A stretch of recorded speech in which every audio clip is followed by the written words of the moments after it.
Mapagpalang araw po muli mga minamahal. Kumusta na po kayo? Muli po magkaroon tayo ng simpleng devotion for today. Pero bago po ang lahat, samahan niyo po ako manalangin. Ama naming Diyos, dakila at makapangyarihan sa lahat, pinupuri ka namin, dinadakila. Sinasamba po namin ang iyong pangalan. Kayo nga po ang may lalang ng lahat ng bagay. Maging ito pong buong sanlibutan, O God, ikaw po ang may likha, maging ng aming mga buhay.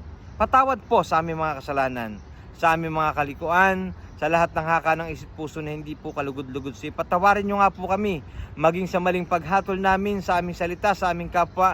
Patawarin nyo nga po kami, O God, at sa pamagitan po ng Diyos Espiritu Santo, mangusap ka po sa bawat puso, O God. Pangunahan mo nga po kami, at dalangin po namin na siyasatin mo ang bawat puso, na sa lahat ng aming ginagawa, kayo pong mapapurihan at mataas. Inilalapit po namin maging simpleng devotion, ito'y maging kalugod-lugod po sa iyo. Pagpalain mo nga po ang bawat isa, in Jesus' name we pray, Amen.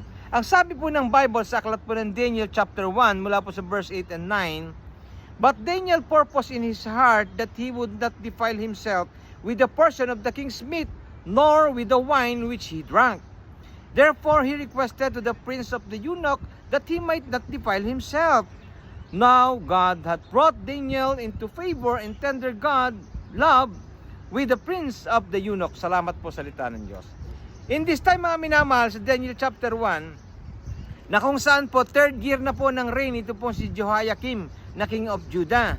Nagkataon po mga minamahal itong time nito na si Nebuchadnezzar po na hari ng Babylon ay binihag po itong Judah at nagutos po siya dito sa kanyang mga tauhan, lalo na po kay Aspenas, sa Panguna Aspenas, siya po yung leader ng mga eunuch na humanap ng mga kabataan. Ang sabi po ng verse 4 mga minamahal, children in whom was no blemish, but well favored and skillful in all wisdom, and cunning in knowledge and understanding science, and such as the ability to them to stand in the king's palace, whom they might teach the learning and on the tongue of the Chaldeans. Yung po ang plano. Hahanap sila ng maayos na kabataan na walang kapintasan, mga minamahal, na punong-puno ng karunungan, lalo na po sa science, bilanggit din po dito, at gagamitin po nila upang mag-aral ng kanilang lengguwahe ng Chaldeans, mga minamahal. At yun nga po, nung makuha po nila, ito pong apat, sa pangunang apat, si Daniel, si Misael, si Azariah, si Hananiah, mga minamahal, ay pakakainin po sila, mga minamahal, ng pagkain ng hari. At sinabi nga po dito, nirequest sila na pakainin sila sa loob ng 3 taon na talagaan upang ma-prepare sa nais na gawin nito pong si Nebuchadnezzar para po sa mga Diyos na ito, mga minamahal. Subalit nag-request po itong si Daniel na kung pwede, huwag silang pakainin ng pagkain ng kagaya nitong sa mga hari. At sabi niya, ibahin mo yun sa amin, sa ibang mga kabataan. Pakainin mo kami ng gulay lamang. Huwag kaming bibigyan ng alak. At sabi nga po ni Melpar, sabi niya, hindi pwede, maaaring putulan ako ng ulo dahil dito. Dahil ito yung utos ng hari. Sabi po ni Daniel, bigyan mo ko ng 10 araw. At tingnan mo, matapos na itest kami kung hindi kami mas malulusog, mas matitipuno sa mga ibang kabataan na kumain ng pagkain ng hari. At ganun niya po mga minamahal ang nangyari. Hindi sila kumain ng pagkain ng hari, ng meat, hindi sila uminom ng alak, at kumain lamang sila ng soup na binibigyan yung gulay. Kanya nga mga minamahal, after 10 days, tinest nila, ay bay mas magaganda ang katawan at mas matitipuno. At pinagbigyan na po sila sa kanilang kahilingan. Nakita natin yung mga minamahal, makikita dito yung effect dito kay Daniel, ha? Kaya nga po dong si Daniel, later part mga minamahal, si Daniel chapter 6, di ba? Nailagay siya sa lions den, hindi siya kinain ng leon. Alam niyo kung bakit mga minamahal? Mga leon, carnivores yan eh.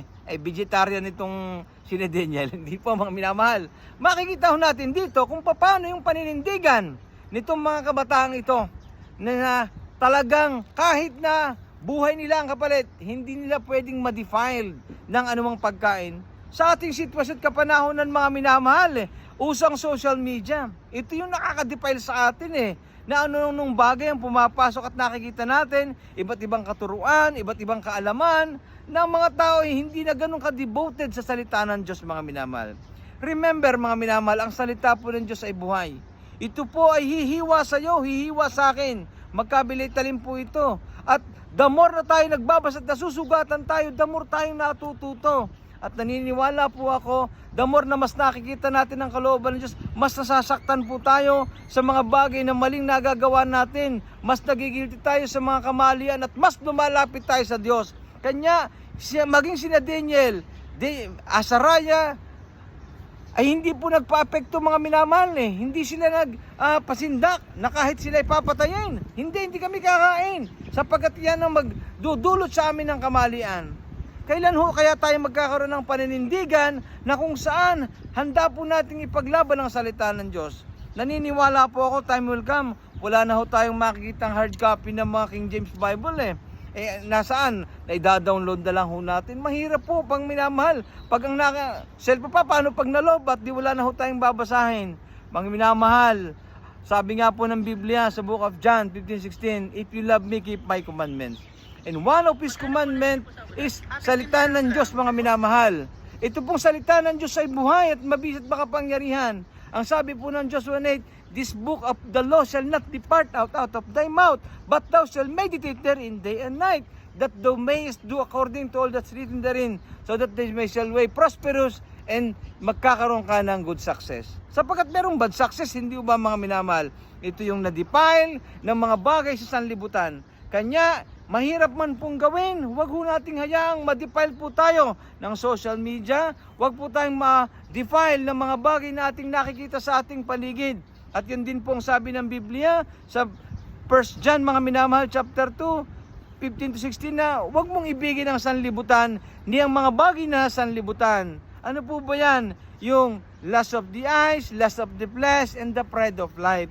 Yun pong nakikita natin ngayon. Yun po yung strategy ni Satan at kailanman hindi po ito nagbabago. Kung paano madidefile ang kanyang mga anak, lalo ang mga lingkod ng Panginoon, kung saan niya dadaanin, mga minamahal. Kanya, huwag ho nating hayaan, madefile po tayo ng mga bagay nito. Sa halip, manindigan po tayo ng buong tapang, sapagkat totoo po ang pangako ng Diyos, ang kanya pong salita ay buhay, makapangyarihan at mabisa. Hindi po nagbabago ang pangako ng Diyos. Ipo-fulfill mo niya ang kanyang promise dun po sa mga tunay na anak ng Diyos. At sa mga tao, mga minamahal, na wala pa pong tamang relasyon sa Kanya, ito na po yung tamang pagkakataon at panahon upang wag ho natin hayaan na matangay ho tayo ng mga bagay na sa sanlibutan ito. Sapagkat the more nagkakaroon ka ng katagumpayan mula dito sa mundo, malayo na ang puso natin sa Diyos, hindi natin namamalayan. Ang mga bagay na ito nagturo po sa atin ng iba yung lessons ng buhay, kung paanong ipinagwasiwasan ho tayo ni Satanas sa mga bagay sa makamundong ito, hanggang sa hindi mo namamalayan ang layo-layo mo na sa presensya ng Diyos. Kahit kailan ang Diyos yung naghihintay lamang, open arms na wini-welcome ho tayo. Naghihintay lamang ho ang ating panunumbalik sa Kanya. Kanya, maging sa stand po ni na Daniel, mga minamahal, ni na Hananiah, Azariah at Misael, ganun din ho paninindigan natin.